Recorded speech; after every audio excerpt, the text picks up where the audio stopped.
So I had a conversation with a client earlier on this week, and this prompted this video.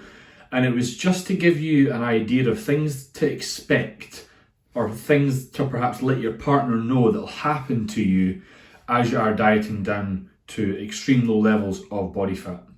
Now, number one is that you're going to have quite low energy and low mood at all times.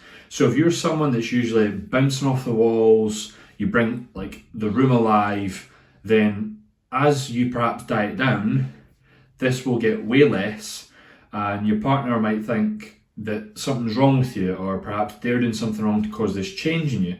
So it's always good before you start a diet to sit down and go through some of the things that they might expect, just because often what we see is that a lot of sort of extremity diets can cause a strain on a relationship, because the partner that's not dieting can often think there's a problem or there's something wrong with them. And that can often stem from the lack of libido, or for a better word, sex drive. Now, as you pull body fat levels down, the body will just simply not put any energy towards this because it doesn't deem it as necessary for survival.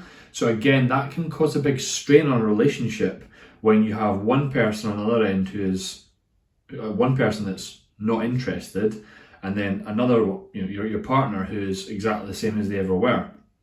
Now, number three, it could be that your sleep cycle goes to shit.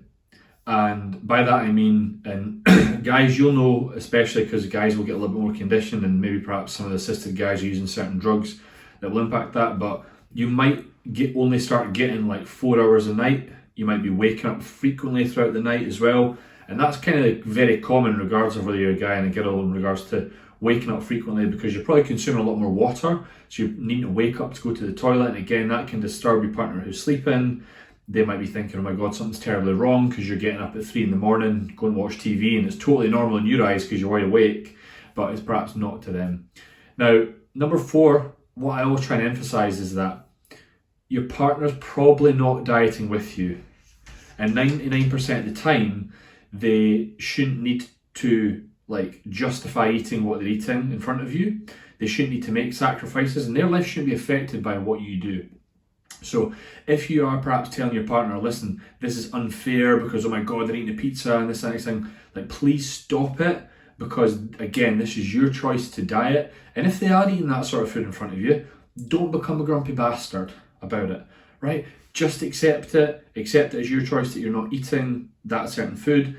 It will be there, but what people will do, and I learned this the hard way, is that people get so angry because they feel like they can't have it, so then no one else should have it, and then they just push that frustration onto anyone that's eating it, and ultimately it can, again, end in an argument, cause a strain in a relationship. And what you want to do is, anytime you're prepping, I guess the success of a prep is making sure that not much else in your life has changed in regards to your relationship. So I hope that helps, guys and girls, if you are dieting, on perhaps what to expect if it's your first time, but also what to just let your partner know before you undertake it. And then once you're finished dieting, you get your body fat levels back up, you will return back to what you were like before. Have a good day, guys.